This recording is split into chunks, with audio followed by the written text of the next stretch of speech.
Which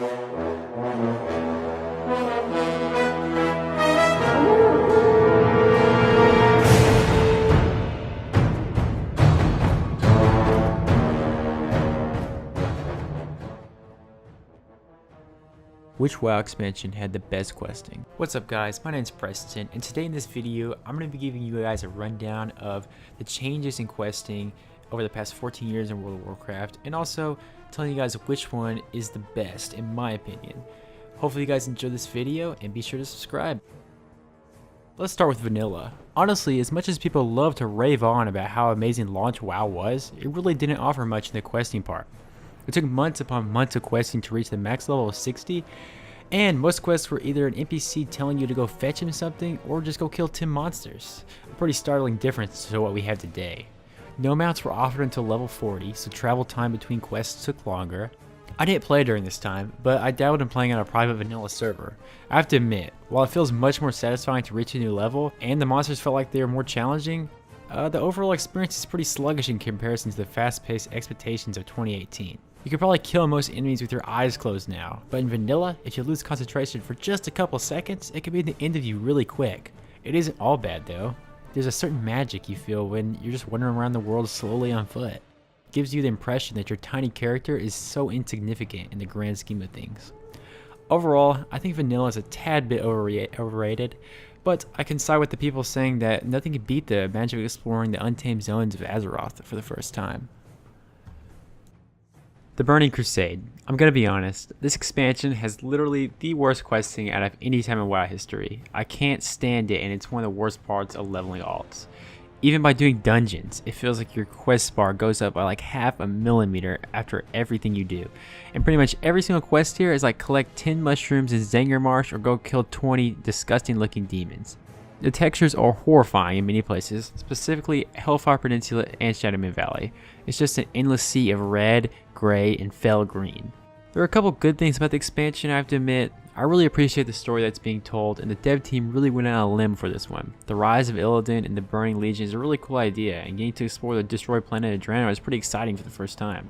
The idea, however, would have ended up with a much better quality in today's technology and an extremely large budget for the game, but it was 2006, so I had to cut them some slack.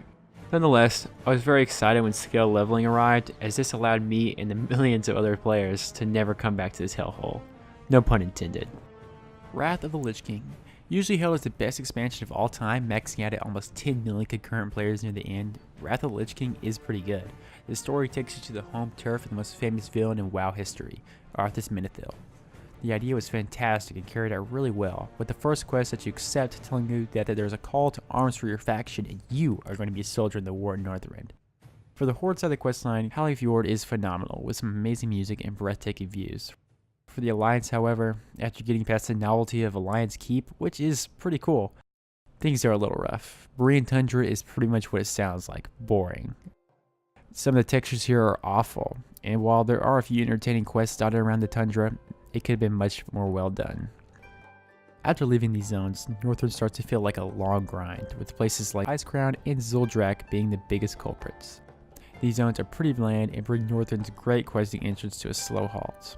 Storm Peaks, while having the mostly boring quests, in my opinion has some of the best lore and views in the game. The Titan theme that's going on there is just amazing, and the scale of things really puts the character in their place. The best zones, Shalazar Basin and Dragonblight, have pretty fun storylines and let you live out the fantasy of being in a forbidden wasteland.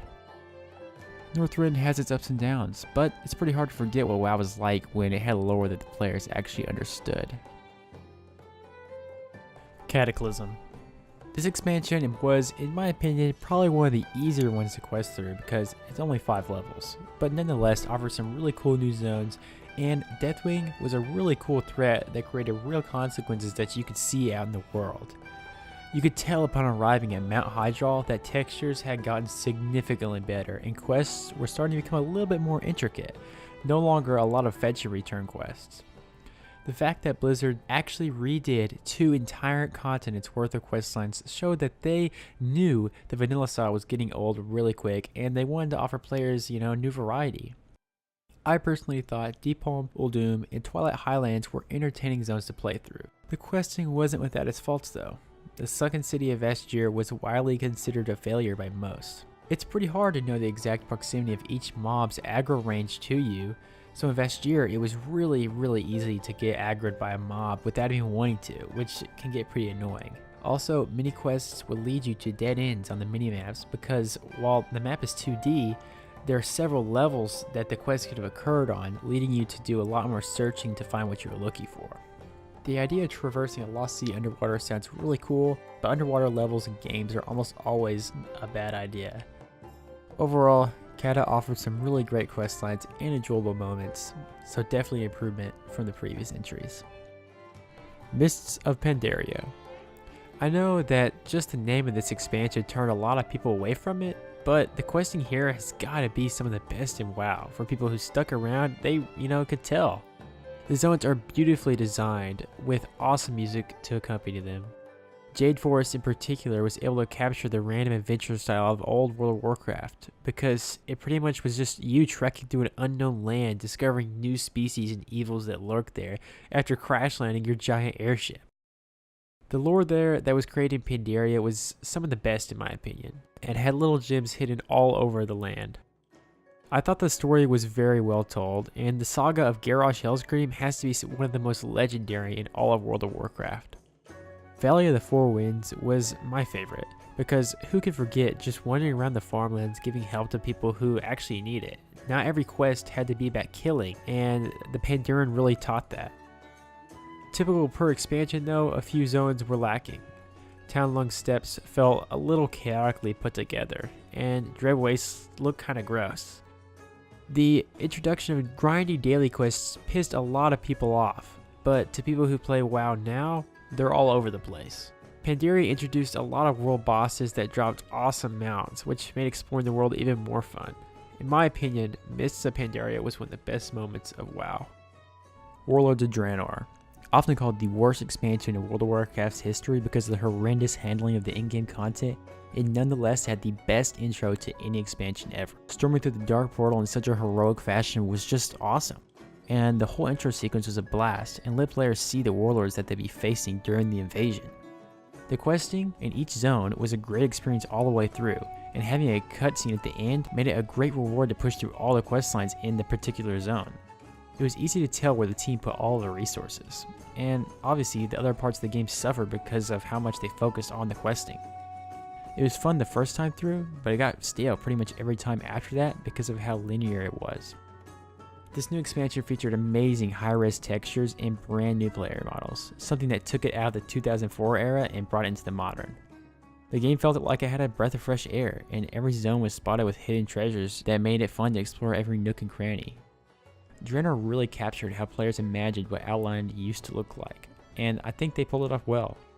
Disregarding how the in-game content was handled, the beginning of Warlords and each zone was some of the best WoW I ever had, and you gotta give it props. Legion. This Linux expansion packed in the most voice acting World of Warcraft has ever seen, and made it feel a lot more modern. However, even with all the new voice acting, it didn't really make the zones that much more interesting, and a lot of them were pretty basic in their storylines when I expected much more. I'm looking at you, High Mountain. The Soromar questline gave people who didn't want to PvP or raid a really nice alternative, which is what I know a lot of people have been asking for, and it's great to see that. However, for returning players, the sheer amount of questlines and content there is to do is overwhelming. You have Suramar, which takes like a month to do, the Broken Shore campaign, Argus storyline, the Illidan questline, and the Class Hall questlines. It's crazy that they put in all this questlines and content, and I'm really glad they did because it's pushing WoW to an even greater future. The story of Legion was not the most original because people were finally excited to finish off Gul'dan and Warlords only to see him escape, which is really frustrating, and then they made this whole expansion kind of about that, but you know how it ended up being. Anyways, it was still very enjoyable. I think Legion stands out from the rest in its sheer amount of content and the new voice acting, which changed World of Warcraft forever. In conclusion, which one was the best? Hopefully you don't make some people mad with this one, but I've got to say that Warlords takes the cake. While Legion may have upped the factor of the amount of stuff you get to do, Warlords questing was just too good. Nothing can beat charging into battle through the Dark Portal into Draenor, fighting your way to Garrosh Hellscream, and exploring the world that became Outland. It was also pretty refreshing to get some more information on the Draenei and the Orcs. Maybe next time we might get a Gnome and Goblin expansion. You never know. If you liked the video, be sure to subscribe. And if you have any questions, just comment down below. Thanks for watching, and I'll see you next time.